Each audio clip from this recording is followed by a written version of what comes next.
zijn we op de plek waar echt iedereen jou van kent. Je eigen café. Hè? Ja. Zeg je Peter Beense, dan zeg je het bekende karaoke café in Amsterdam. Dat heb je al een hele tijd. Voor het zover was, voordat je cafébaas werd. Laten we beginnen bij je jeugd. Ik als jeugd zijnde begonnen met zingen op een zolderkamertje. Met plaatjes meezingen met vriendjes. Mutten de roubets. Zo hoog mogelijk en zo gek mogelijk.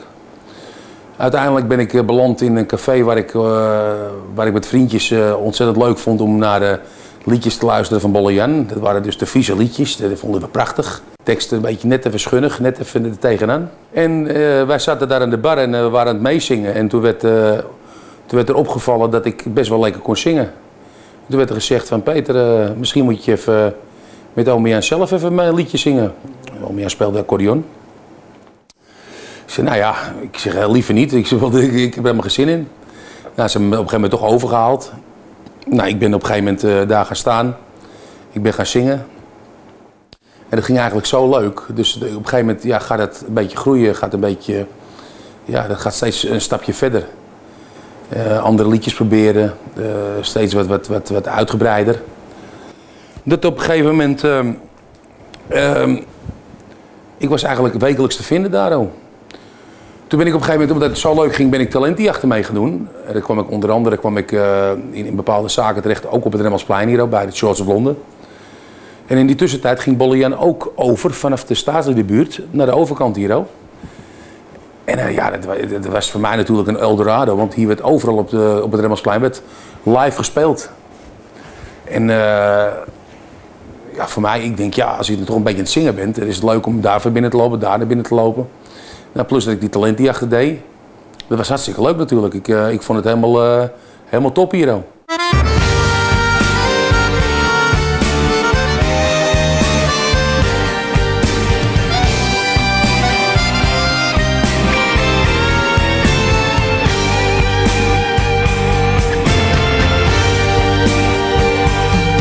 Ik zie jouw tranen, heb je verdriet. Ik wil je troosten en ik hoop dat jij dat ook ziet. Hier is mijn schouder, huil daar maar op uit.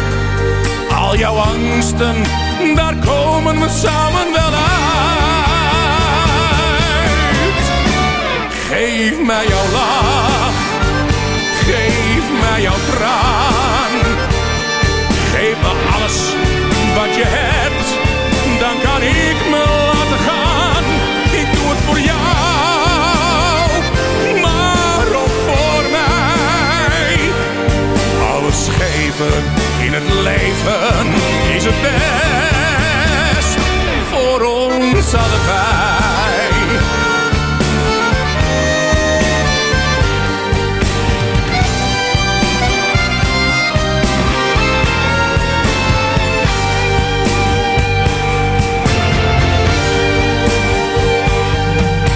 Jou lachen als ik dit zeg. Het is het vertrouwen dat jij in mijn handen legt. Ik zal over je waken, er steeds voor je zijn. En ik deel met jou de liefde en de pijn. Geef mij jouw lach, geef mij jouw traan. Geef me alles wat je hebt, dan kan ik me laten gaan. Ik doe het voor jou, maar ook voor mij. Alles geven in het leven is het best voor ons allebei. Geef mij jouw lach, geef mij jouw traan. Geef me alles wat je hebt, dan kan ik me laten gaan. Ik doe het voor jou, maar ook voor mij. Alles geven in het leven is het best voor ons allebei.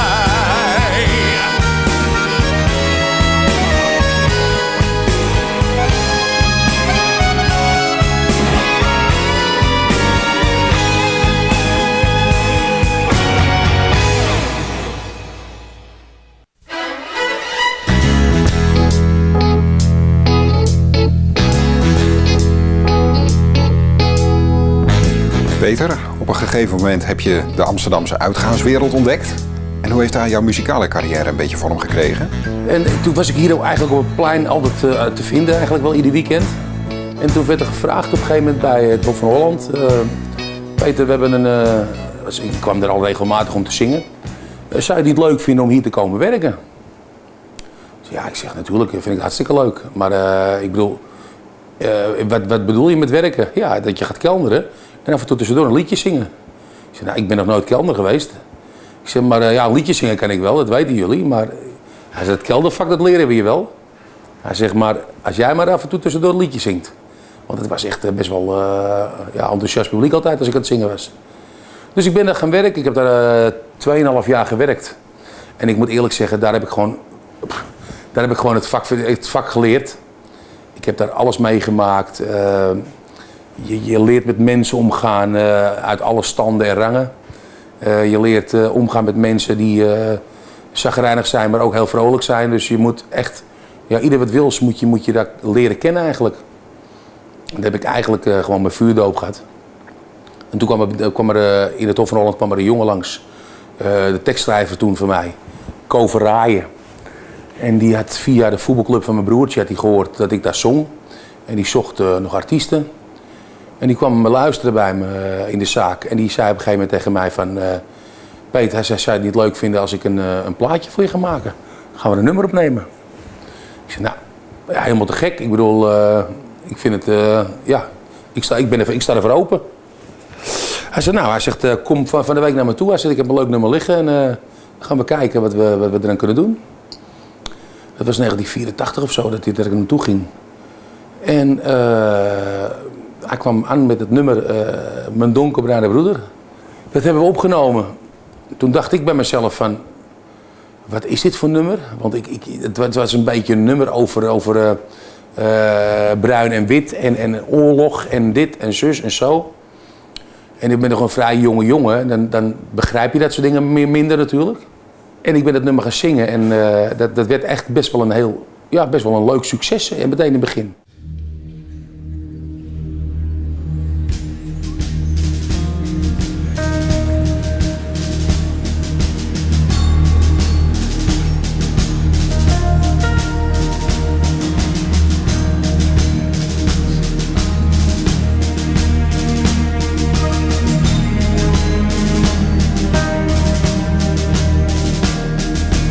Gewetenswroeging had hij niet, daar moest hij niet aan denken.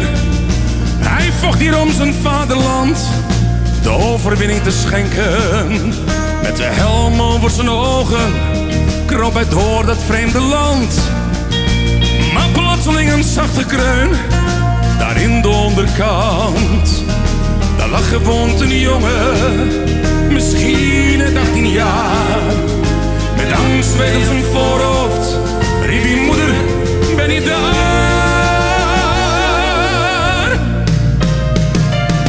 Mijn donkerbruine broeder, verstaan doe jij me niet. Maar ik zie in je ogen, jij hebt pijn en veel verdriet. Ik breng je naar je moeder, ver weg van deze hel. Met hoop, geluk en zegen, redden wij het samen wel. Met hoop, geluk en zegen, redden wij het samen wel. Hij sjouwde en hij knokte zich dwars door de jungle heen. Met op zijn rug een medemens, maar hij bleef op de been. Zijn veld was er ontzoenen, haast alles was hij kwijt. Maar één ding had hij nog, dat was een herenkoppigheid. En s'avonds als hij moe werd, legde hij de jongen neer. Verzorgde hem en troostte hem, maar zelf kon hij niet meer.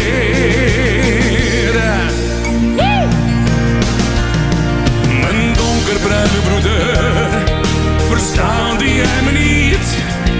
Maar ik zie in je ogen, jij hebt pijn en veel verdriet. Ik breng je naar je moeder, ver weg van deze hel. Met hoop, geluk en zegen,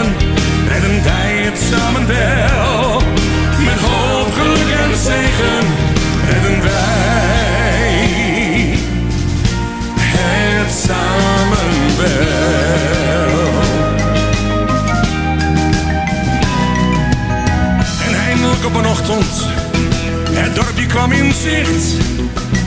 Hij voelde zich er behoren, ook al droeg hij zo'n gewicht. Hij ging steeds te lopen en riep: jongen, het is voorbij. We hebben het gehaald, maar voelde plots iets in zijn zij. Hij viel ineens ter aarde en zijn ogen werden groot. Met angst werd hem zijn voorhoofd, riep hij: moeder, ik ga dood.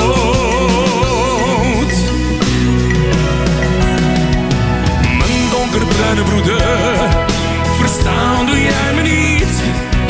Maar ik zag in je ogen alle pijn en jouw verdriet.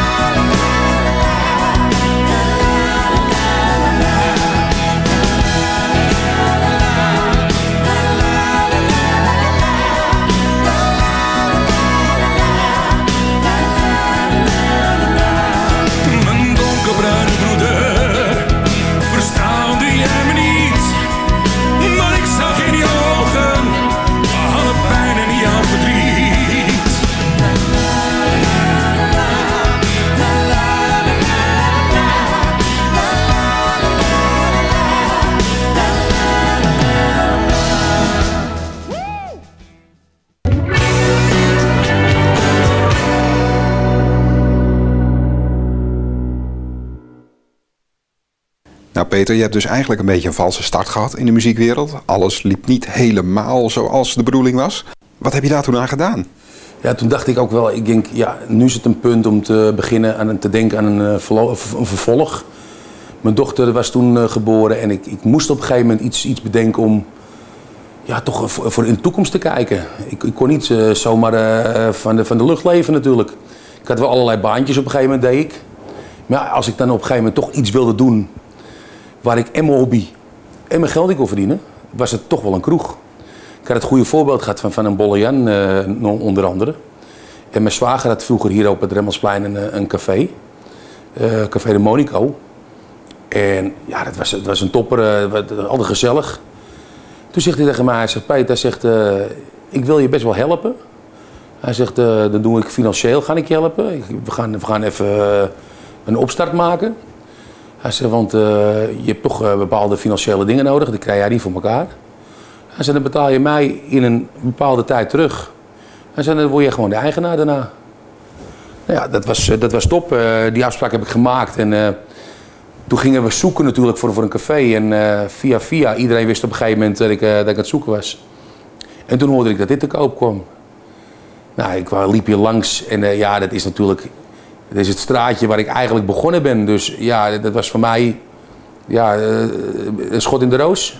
Want je zong vroeger mee met de schuine liedjes van Bolle Jan. Ja. En jaren later heb je een café tegenover diezelfde Bolle. Dat bedoel ik. Dus het was voor mij, ja, dat zeg ik ging hier vroeger altijd stappen. Dus als je nou je eigen café hier kan krijgen dan in de straat waar je altijd gaat stappen. Dat is iets zo unieks gewoon. Nou, en ik moet eerlijk zeggen, wij zijn open gegaan. En we hebben vanaf dag 1 hebben wij gewoon echt propvol gezeten. Ik heb mijn longen uit mijn lijf gezongen, bij wijze van spreken. Want ik heb de eerste paar jaren heb ik eigenlijk bijna niet meer opgetreden. Want ik wilde eigenlijk toch zorgen dat ik de zaak lekker op poten kon krijgen. Dat deed ik wel een paar per jaar, weet je wel, af en toe speciale dingen. Maar eigenlijk 7 dagen in de week, hero, boom, werken, klaar. En dat is, ja, dat heeft zijn eigen, ja, uitbetaald in hetgene wat ik nu heb hier, Café Peter Beense. En het is nu al bijna 24 jaar.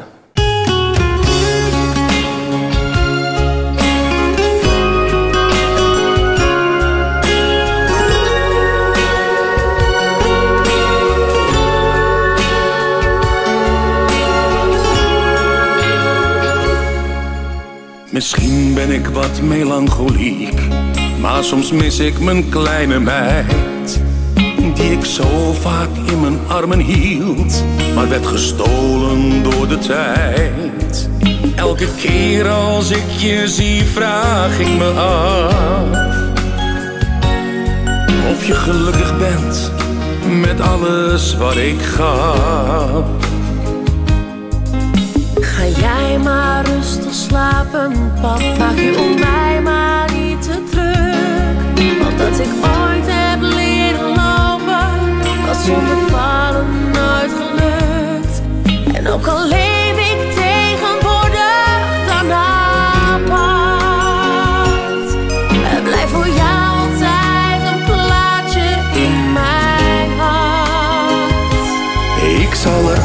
altijd zijn. Ik zal er altijd zijn. Zeker en eeuwig als de zon. Al schuift er een wolk voorbij. Al schuift er een wolk voorbij. Toch weet je dat ze voor je schijnt. Ik zal er altijd zijn. Ik zal er altijd zijn. Soms zo onzichtbaar als de wind. Liefde is grenzeloos. Het is eindeloos tussen een vader en zijn kind. Ik zal er altijd zijn. Het is of elke dag wat korter duurt en ik steeds sneller ouder word.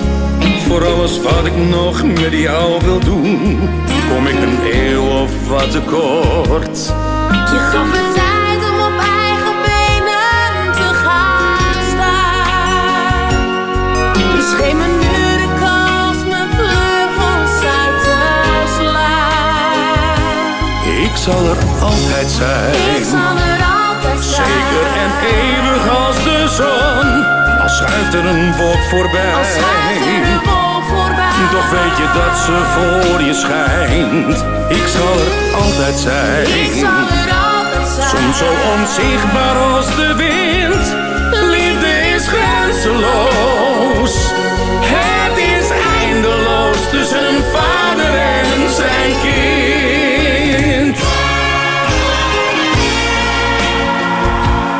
Ik zal er altijd. Ik zal er altijd. Ik zal er altijd. Ik zal er altijd voor jou zijn. Je hebt al gezegd, de muziek heeft er eigenlijk altijd wel in gezeten. De horeca ook. Wat is het in die horeca wat jou zo fascineert, wat jou zo trekt? Hetgene wat mij fascineert in de horeca is het, een beetje het vrije leven wat je hier hebt. Je kan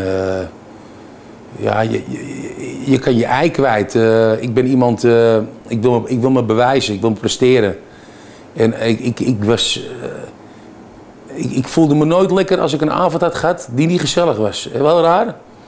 Ik moest presteren, want ik wilde gewoon dat het in orde was. Dat de mensen gezellig weggingen. En dat is een bepaalde kick krijg je ervan. En met gewoon werk heb je dat niet. En dat ken ik hierin. Kun je dat gewoon vinden, dat kun je terugvinden. En dat doe je graag en dat is top. Misschien niet alleen gezelligheid, maar je zult op momenten ook wel psycholoog geweest zijn. Mensen die een hele hart bij jou uitstorten. Ik kan een encyclopedie schrijven, dus wat dat betreft... we hebben genoeg meegemaakt hier. Ik bedoel, dat is de andere kant. Ook wel, ja, misschien wel eens vervelend, maar ook wel het mooie. Je hebt ook wel eens mensen echt uit de put geholpen met bepaalde dingen. Ik weet nog wel dat er mensen hier binnenkwamen die gewoon helemaal in de put zaten. En dan ging je een speciaal liedje zingen voor ze. En dan zag je ze helemaal opvrolijken en waren ze weer helemaal tevreden. Dat kun je bewijzen, dat kun je bereiken met muziek. Je kan met muziek zoveel bereiken. Dat is ongekend. Je kan iemand in vervoering brengen dat ze bij wijze van spreken gaan huilen. Maar je kan ook iemand zo blij maken en dat geeft zo'n goed gevoel. Dus dat loopt eigenlijk, zeker in jouw leven, echt compleet door elkaar heen. De muziek en de horeca. Ja, ik ben natuurlijk begonnen met die horeca. En dat zeg ik al, ik heb eigenlijk altijd de muziek gedaan in de zaak. Ik heb niet altijd achter de bar gestaan, in het begin wel even. Maar ik ben eigenlijk altijd met de muziek bezig geweest in de zaak. En ik denk dat ik denk wel voor 70% het belangrijkste is van je café. Dat je het sfeertje kan brengen. En de mensen die bij je komen, dat sfeertje ook voelen en daarvoor terugkomen.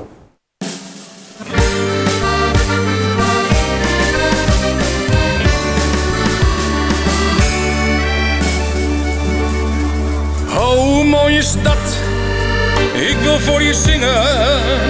Vanuit het diepste van mijn ziel. Ik kan me werkelijk niet bedwingen. Oh, waarom ik voor je viel.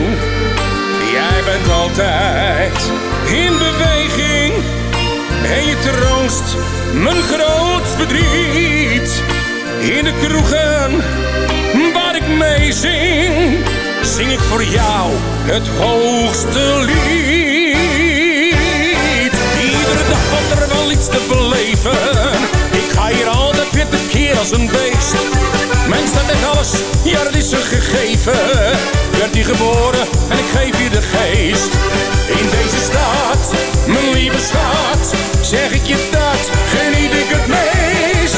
365 dagen feest, 365 dagen feest.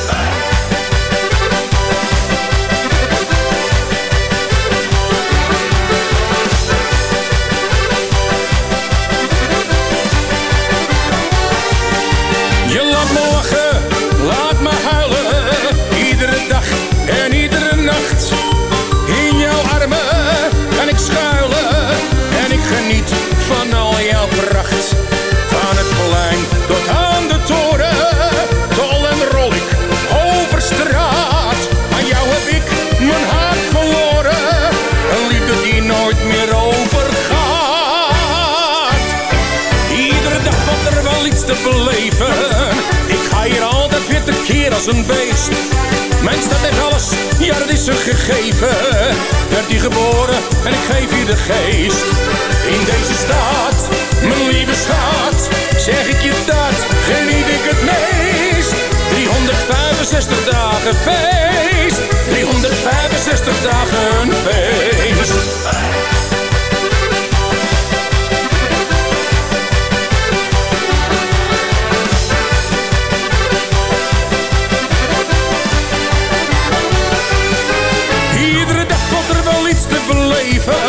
Ik ga hier altijd weer tekeer als een beest. Mijn stad heeft alles, ja dat is een gegeven. Werd hier geboren en ik geef je de geest. In deze stad, mijn lieve schat, zeg ik je dat, geniet ik het meest. 365 dagen feest, 365 dagen feest.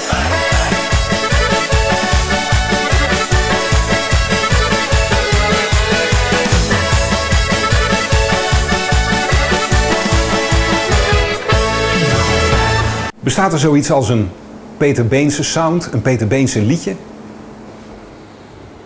Ja, ik bedoel, ik neem aan als je 25 jaar platen maakt, ruim, dat je op een gegeven moment wel een eigen sound opgebouwd hebt.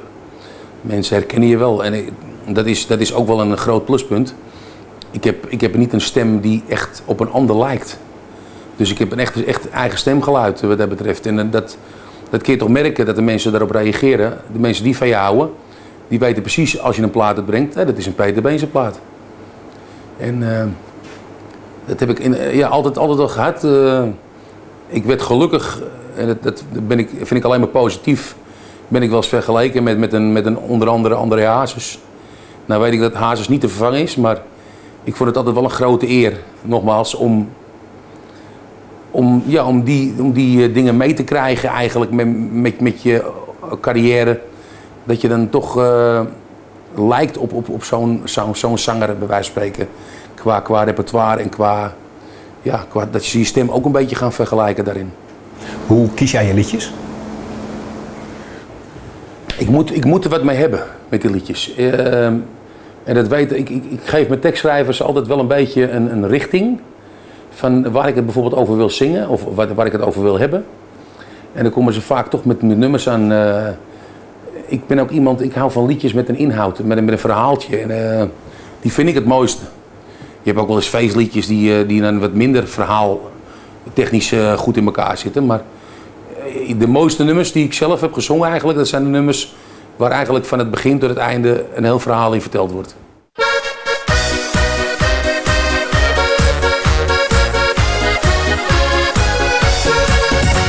Mijn leven zat al wekenlang wat tegen. Elke dag opnieuw was er wel wat. Zores waar ik niet op zat te wachten. Ik had het even helemaal gehad. Tot op een dag een goede vriend eens tot me zei: kom op en ga gezellig met me mee. Dan zal ik jou eens laten zien wat feesten is in een donkerbruin café. Want een Amsterdamse nacht laat al je zorgen vergeten. van alle pijn en narigheid. Zul je 's morgens niks meer weten? Ja, zo'n Amsterdamse nacht geeft plezier en vrolijkheid. Al je verdriet en al je tranen ben je na 1 nacht zomaar kwijt. Ik ben toen met mijn oude gabber meegegaan. We sjouwden door de straten langs de gracht. Al jarenlang had ik daar in die grote stad heel wat fijne uurtjes doorgebracht. Hij liet me zien waar het in het leven echt om draait. Hoe leuk de wereld in de nacht kan zijn.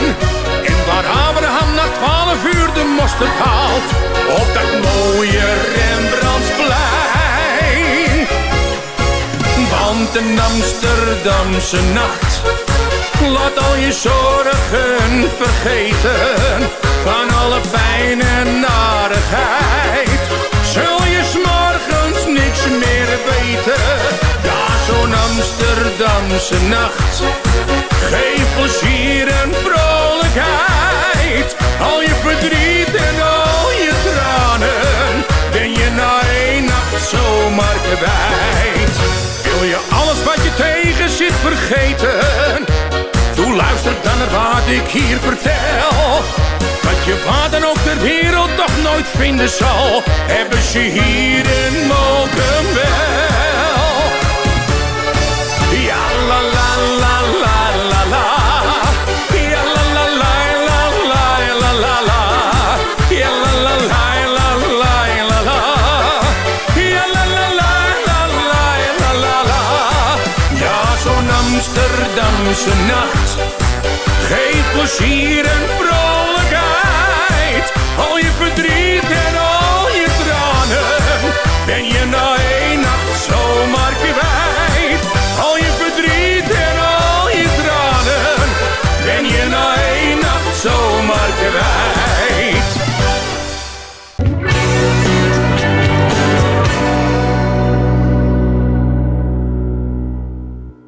Een werkdag in het leven van Peter Beense. Hoe ziet het begin van je dag eruit? Begin van mijn dag, ja, wat zou ik zeggen. Meestal toch ietsje later wakker. Nooit zo laat, maar 1 uur of 10 meestal. En naar beneden toe, even een broodje smeren, een kopje thee erbij of een ander dingetje erbij. Lekker zitten, tv'tje van het nieuws even kijken. En dan rustig aan het bureautje zitten, even de mail doornemen.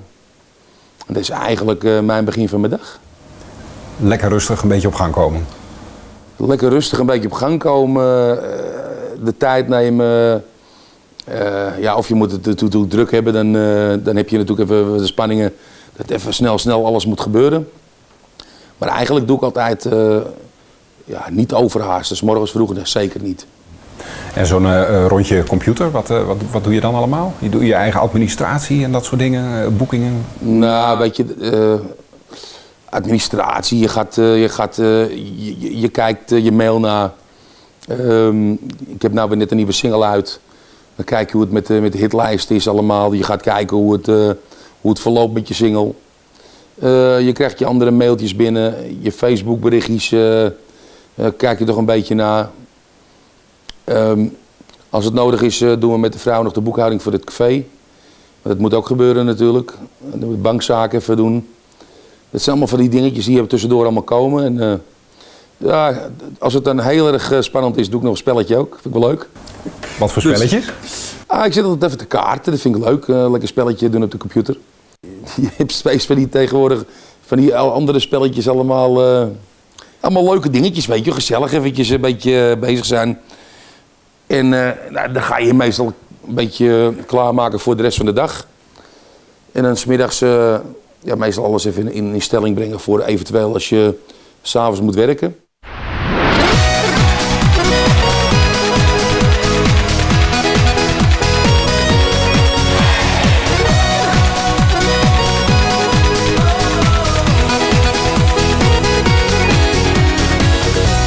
De zomer is begonnen, de winter is voorbij. Want jij hebt gekozen voor mij. soms kan ik niet geloven. Waar kwam je zo opeens vandaan? Schat, je moet me beloven dat je nooit meer weg zult gaan. Jij bent een kanjer, ik wil nooit meer een ander, want met jou is het leven goed. Jij bent de zomer in de winter, mijn alles, in voor- en in tegenspoed. Ja, iedereen die zal het weten, je bent om op te vreten, je maakt me blij. Je bent een topper, maakt van iedere dag een feestje voor jou en mij. Zelfs in de winter is geen sneeuw en geen ijs meer te bekennen. Weg is de kou. Je bent een kanjer, dat is zeker. Iedereen houdt van jou.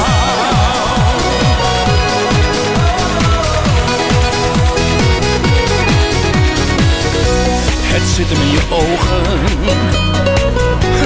maar ook in je lach. Als jij maar even langsloopt, raakt iedereen van slag. Door jou gaat alles schijnen, nee, geen plaats meer voor gezeur. De wolken verdwijnen, het leven heeft 10 keer zoveel kleur. Ik hoop dat jij zult blijven, schat, ik raak aan jou gewend.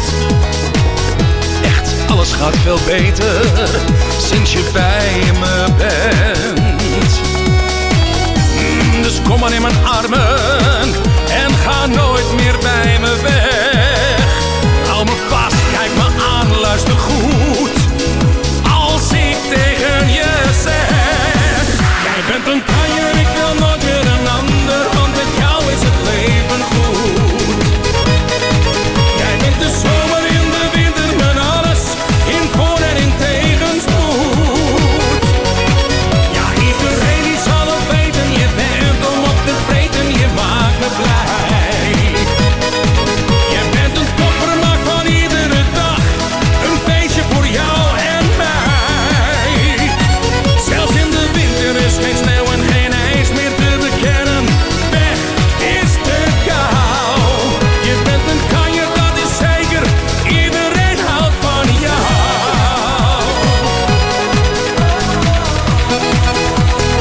Iedereen houdt van jou. Oh, iedereen houdt van jou.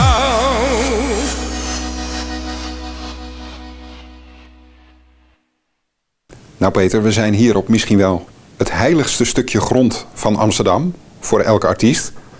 We zijn in Carré. Hoe voelt dat om hier weer eens even te staan? Ja, dit is fantastisch. Ik heb hier zo'n mooie dag mogen beleven. En het is zo'n aparte zaal. Je zit zo dicht bij het publiek en je hebt directe contact. En het is, ja, dat is top. En geldt voor jou ook dat klassieke verhaal dat jij vroeger als klein jongetje hier over de gracht liep en dat grote theater daar aan de Amstel zag staan? Ja, ik heb natuurlijk best wel bekende artiesten mogen aanschouwen hier ook. En dan zat ik hier in de zaal en dan dacht ik bij mij eigen van, nou, hier zou ik zelf ook wel eens willen staan. En dan gaat het op een gegeven moment gebeuren. En dan denk je bij je eigen, ja, dat is toch wat het ultieme wat je een keer mee moet maken en mag maken. Toen jij 25 jaar in het vak zat, heb jij hier een heel bijzonder jubileumconcert gegeven. Terwijl jij zelf eigenlijk nog nooit aan die optie Carré gedacht had. Ja, ik bedoel, ik ben natuurlijk hier gekomen voor het jubileumconcert. Laat ik het zo zeggen, door een goede vriend van mij. Ook een beetje, die heeft erin in meegespeeld. En die heeft voor mij een goed woordje gedaan hier ook. En daar ben ik ontzettend blij om, want dat zeg ik al, normaal gesproken ben je, ja, toch eigenlijk niet zo makkelijk kom je Carré in. Dus ja, het is natuurlijk een koninklijk theater, waar allemaal theatervoorstellingen zijn. En de volkse muziek, die is niet zo heel veel hier ook natuurlijk. Dus het zijn wel concerten met mooie muziek, maar het feestje kan je moeilijk vieren hier ook. Nou, ik heb toch wel wat beloftes moeten doen toen ik hier ging staan. Dat ik mocht het niet te veel de feestkant op gaan. En dat vond ik ook helemaal niet erg, want ik wilde terugblikken op 25 jaar Peter Beense. Dus ook de mooie liedjes. En ik moet eerlijk zeggen, dat is fantastisch gelukt. En nogmaals, mijn dank naar Carré toe, want Ja, dat zeg ik al. De ultieme is natuurlijk om hier te staan en om zoiets te mogen vieren als Amsterdammer zijnde.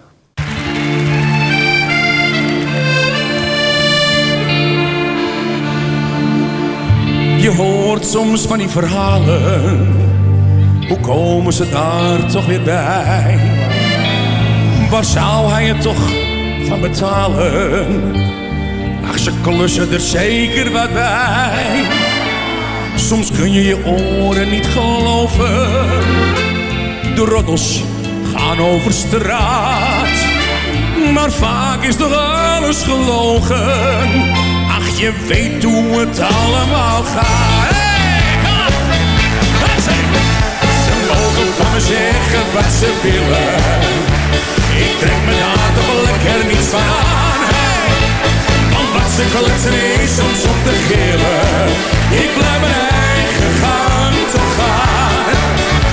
Ze moeten maar eens naar zichzelf kijken, ik ben die praatjes nu echt meer dan zat.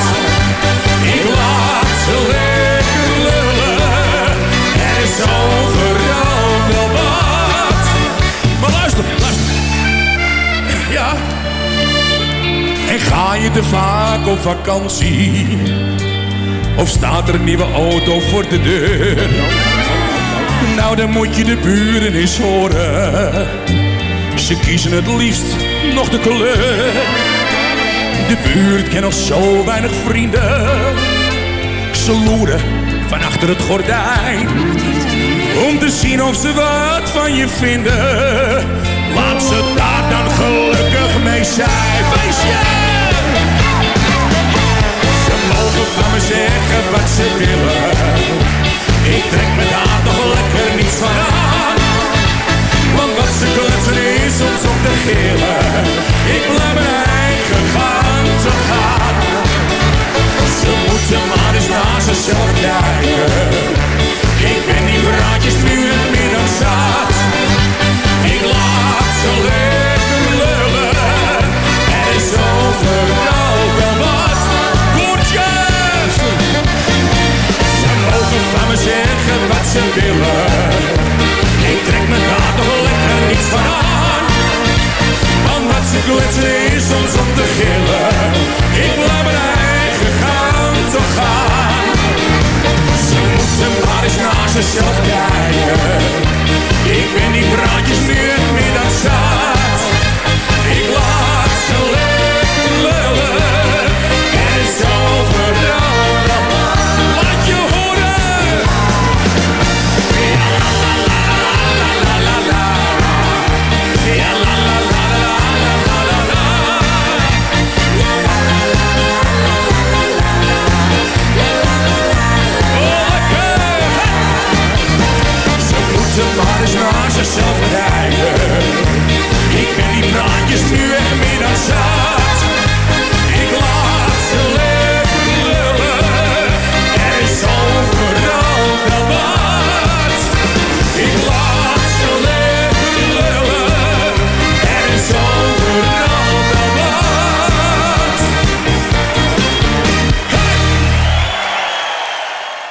Je zou het bijna het klassieke verhaal kunnen noemen, hè? Dat Amsterdamse straatschoffie schopt er toch maar mooi van café tot carré. Er zijn meerdere schoffies die dat gedaan hebben natuurlijk. Maar ja, ik bedoel, nogmaals, het is het ultieme wat je als zanger mee kan maken. Dat je gewoon hier mag staan. Dat is zoiets groots. En dan, ja, alle voorgangers die hier gestaan hebben, allemaal uit mijn vak natuurlijk, uit mijn richting. De André Hazes en de Johnny Jordaans, Willy Albertis en noem maar op. Ja, dat geeft toch wel een heel apart gevoel. En dan sta je hier op die bijzondere Amsterdamse plek jouw Amsterdamse liedjes te zingen. Voelt het dan ook alsof er een soort cirkel rond is? Ja, nogmaals, dat zeg ik. Carré is natuurlijk Carré is een en al uitstraling van Amsterdam. En als je daar als Amsterdammer zijnde jouw liedjes kan brengen en jouw liedjes kan zingen. Ik ben ook zelf ontzettende fan van echt Amsterdamse muziek. Ja, dan is dat ja, het mooiste denk ik om dat hier te brengen. Nou, je zegt de Amsterdamse muziek, het is er nog wel, maar het wordt steeds minder. Zie jij jezelf ook als een soort ambassadeur voor het Amsterdamse lied? Oh ja, wel. Ja. Ik zal niet mijn taaltje verloochenen om te zorgen dat ik anders lijk of anders ben dan ik ben. Ik zing graag in het Amsterdamse lied en je kan ook netjes zingen, het makkelijkst had. Het is niet zo dat je alleen maar het volle Amsterdamse praatje hebt en zingen. Ik heb ook nummers gemaakt dat ik gewoon toch wel een beetje ABN meer gezongen heb. Maar ik merk wel dat je, als je je liedjes zingt in je eigen taaltje, dat je het beter kan verwoorden en eerlijker over kan brengen. Als dat je het aan gaat passen in een ander gevoel. Zo is mijn gevoel, zo moet ik het zingen. Dat is het beste.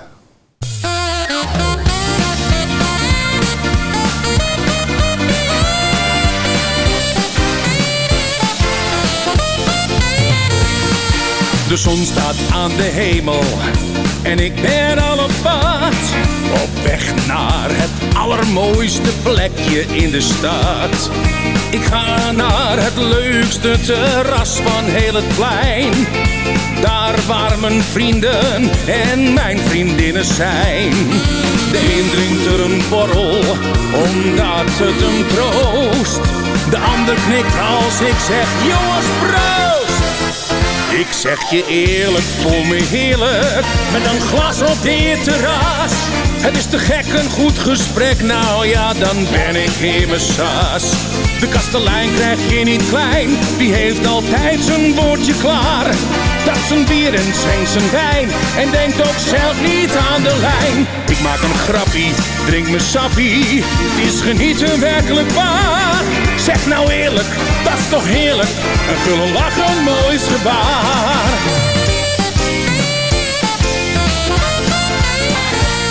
Biertjes happen op het tappen, ik lig constant in een deuk. Op het randje maar oprecht, oh nee we menen het niet slecht. Zo'n zonnig humeur geeft het leven veel meer kleur. Gewoonweg gezellig, hey, naar buiten uit die sleur. Lang leven de lol, ach je weet hoe dat gaat. De humor vliegt gewoon hier over straat. Ik zeg je eerlijk, voel me heerlijk met een glas op dit terras. Het is te gek, een goed gesprek, nou ja, dan ben ik in mijn sas. De kastelein krijg je niet klein, die heeft altijd zijn woordje klaar. Dat zijn bier en schenkt zijn wijn en denkt ook zelf niet aan de lijn. Ik maak een grappie, drink mijn sappie, het is genieten werkelijk waar. Zeg nou eerlijk, dat is toch heerlijk, een gulle lach, een moois gebaar.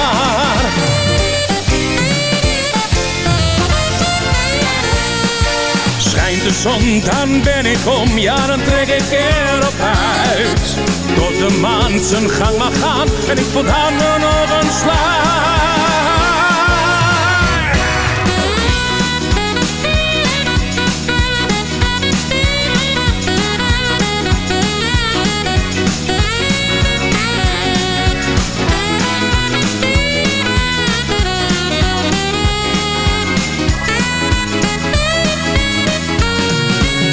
Ik maak een grappie, drink mijn sappie, is genieten werkelijk waar. Zeg nou eerlijk, dat is toch heerlijk, een gulle lach, het mooist gebaar. Zeg nou eerlijk, dat is toch heerlijk.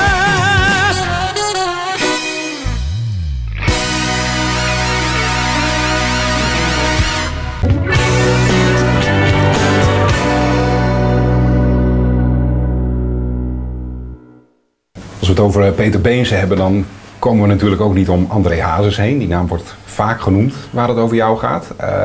Wat was jouw band met André?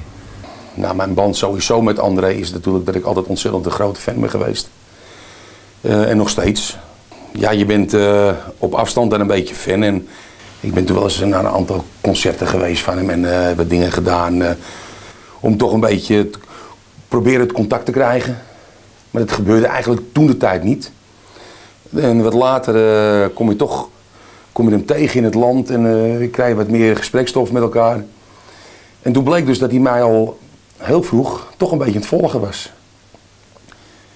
En daar hoorde ik eigenlijk nog een beetje van op. Maar hij was toch altijd een type die de Amsterdamse artiesten een beetje volgde. Heel raar is dat, maar dat deed hij altijd. Vond hij hartstikke leuk. En toen kwam het gesprek zo. En ik heb een goede kennis van mij, Wim Bonen. En die is, doet eigenlijk best wel dingen voor André. Met zijn concerten en noem maar op. En toen werd ik op een gegeven moment gevraagd van Peter, zou je het leuk vinden om het voorprogramma te doen van mijn concerten? Ik zei, nou dat vind ik hartstikke leuk, dat vind ik helemaal te gek. Dus toen werd ik gevraagd en eigenlijk de laatste 6, 7 concerten van zijn leven eigenlijk, de grote dingen. De Arena, Ahoy, de Heineken Music Hall nog gestaan. Heb ik daarbij gestaan en dan ga je toch iemand op een andere manier leren kennen. En toen bleek dus dat hij gewoon toch wel fan was van mij, dus het was wel heel leuk om te horen. Maar toen kwamen ze, na zijn overlijden, kwamen ze met de vraag, Peter, zou jij een duet willen zingen op de album van Samen met Ray? Dus er werd de beelden van André, van zijn liedjes werden gebruikt. En dan werden wij er doorheen gemixt. Nou, ik zeg, ja, top. Ik zeg, maar ja, welk nummer mag ik daar zingen dan? Ja, wat heb je zelf in je hoofd dan? Ik zeg, nou, er is 1 nummer waar ik ontzettend blij van word. En dat vind ik een van de mooiste nummers van zijn carrière ook. Ik zeg, dus waarom? Zeg mij waarom. Ik zeg, nou, als je dat wil doen, dan ga je dat doen.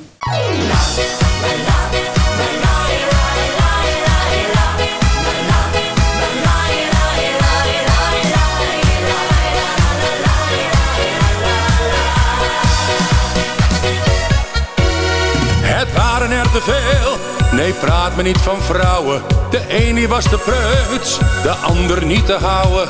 Ik weet niet hoeveel ik er beminnen kon, voordat ik rust kreeg en toen mijn geluk pas vond. Was dagenlang op stap, wist altijd uit de kine waar het gezellige was, in het bijzijn van mijn vrienden. Maar toen jij zo plotseling in mijn beeld verscheen, vergat ik alles om me heen. Waar ben jij mijn leven lang geweest? Van jou, mijn schat, hou ik het allermeest. Wat je doet, wat je zegt, ik geniet zo van jou. Want van top tot teen ben jij zo'n heerlijke vrouw. Geloof me, dit gaat never nooit voorbij. Samen zijn met jou is een groot feest. Maar waar ben jij dan toch mijn hele leven lang geweest? Als jij me naar me kijkt, dan kan ik niet verwoorden wat ik al voor je voel. Ik lijk wel een gestoorde, ik heb me in geen tijden meer zo top gevoeld. Door alles wat je met me doet. Waar ben jij mijn leven lang geweest? Van jou, mijn schat, hou ik het allermeest. Wat je doet, wat je zegt, ik geniet zo van jou. Want van top tot teen ben jij zo'n heerlijke vrouw. Geloof me, dit gaat never nooit voorbij. Samen zijn met jou is een groot feest. Maar waar ben jij dan toch mijn hele leven lang geweest? Waar ben jij mijn leven lang geweest? Van jou, mijn schat, hou ik het allermeest. Wat je doet, wat je zegt, ik geniet zo van jou. Want van top tot teen ben jij zo'n heerlijke vrouw. Geloof me, dit gaat never nooit voorbij. Samen zijn met jou is een groot feest. Maar waar ben jij dan toch mijn hele leven lang geweest? Maar waar ben jij dan toch mijn hele leven lang geweest?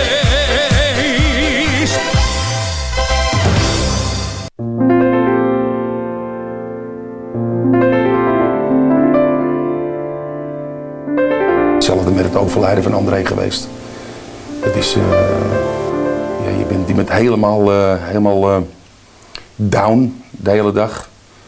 En dan 's middags ging je alle mensen die hem konden, die dan allemaal waren in de arena tijdens de laatste gebeuren, die gingen dus op een gegeven moment anekdotes vertellen en verhalen vertellen. Nou, dan die man heeft zoveel uitgehaald in zijn leven.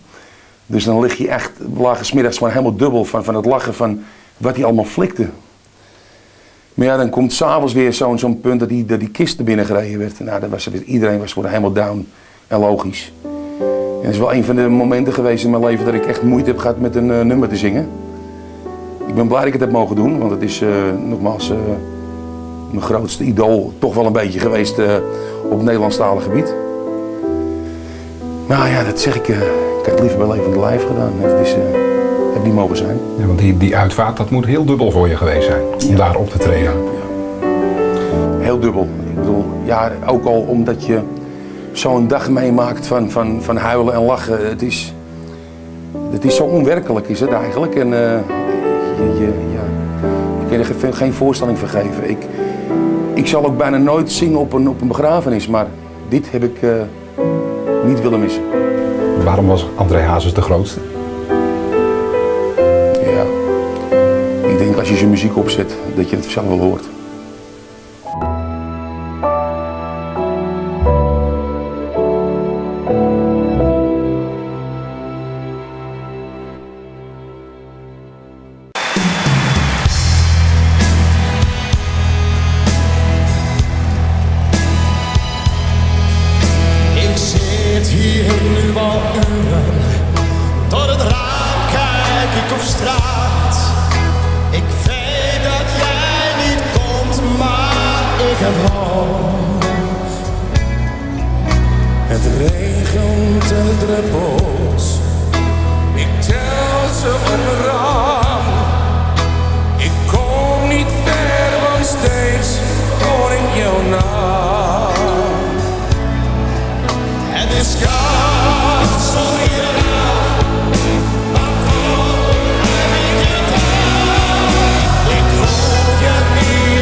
De avond is gevallen, de lichten zijn al aan.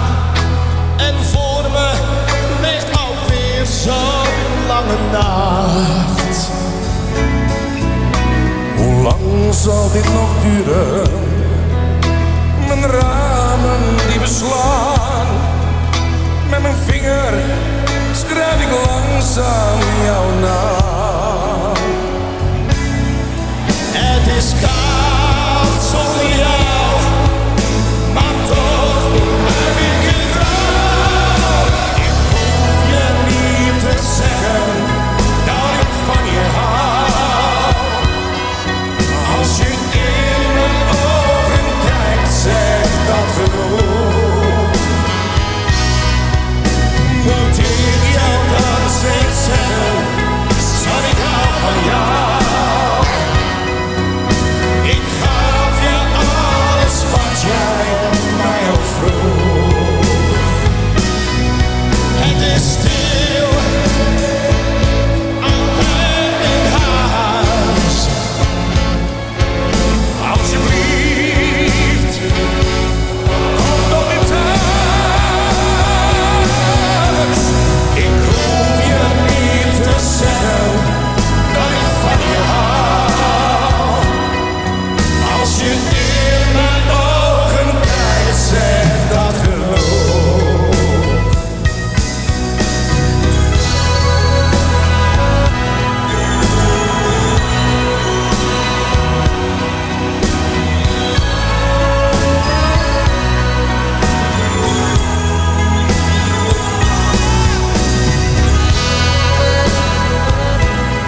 Nou heb jij al heel veel dingen gedaan in die ruim 25 jaar dat je bezig bent.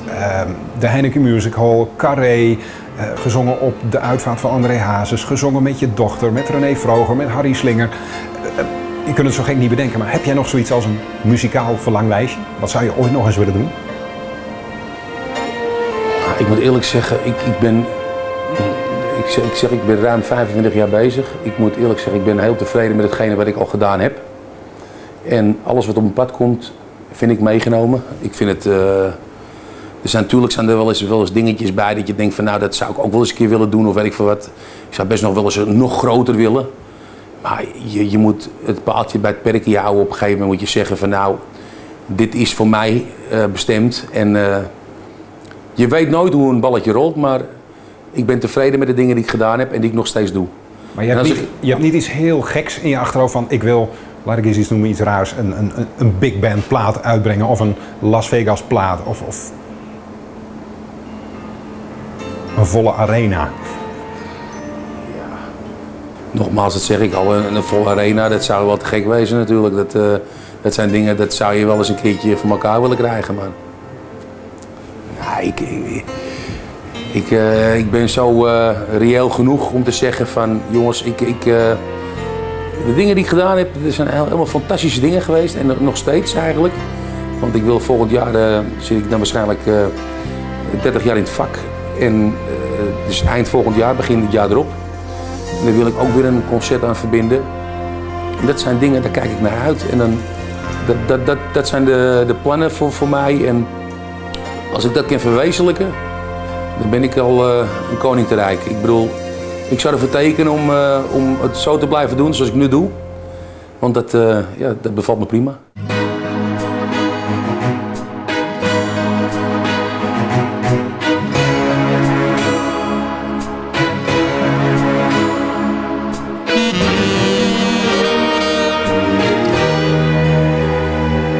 Welterusten, lieve schat, met een kus van jou gehad, smelt door jouw lieve lach.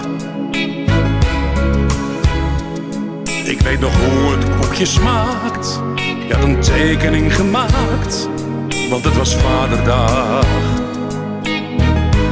Die momenten zijn van goud, die ik altijd bij me houd, ik bewaar ze in mijn hart. Want ineens is het voorbij, jouw kindertijd. Meisje, wat word je groot. Nu moet ik jou laten gaan, om op eigen benen te staan. En ineens komt het besef, de tijd verstrijkt.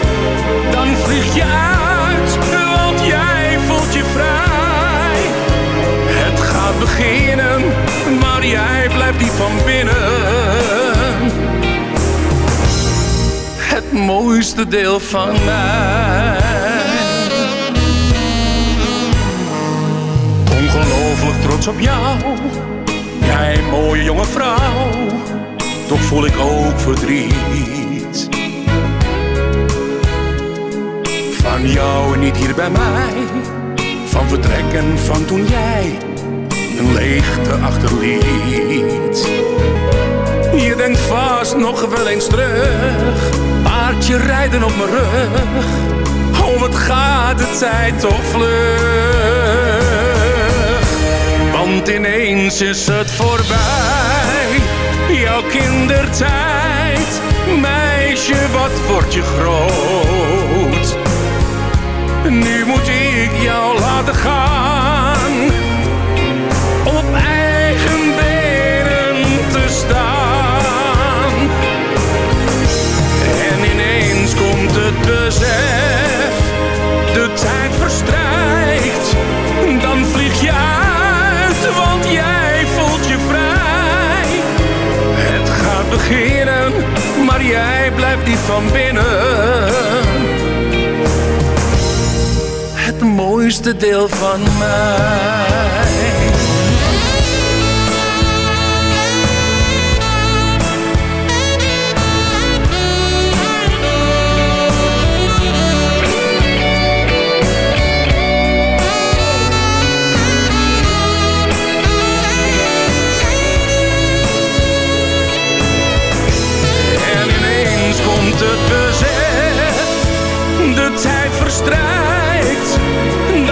ligt je hart, want jij voelt je vrij. Het gaat beginnen, maar jij blijft diep van binnen. Het mooiste deel van mij.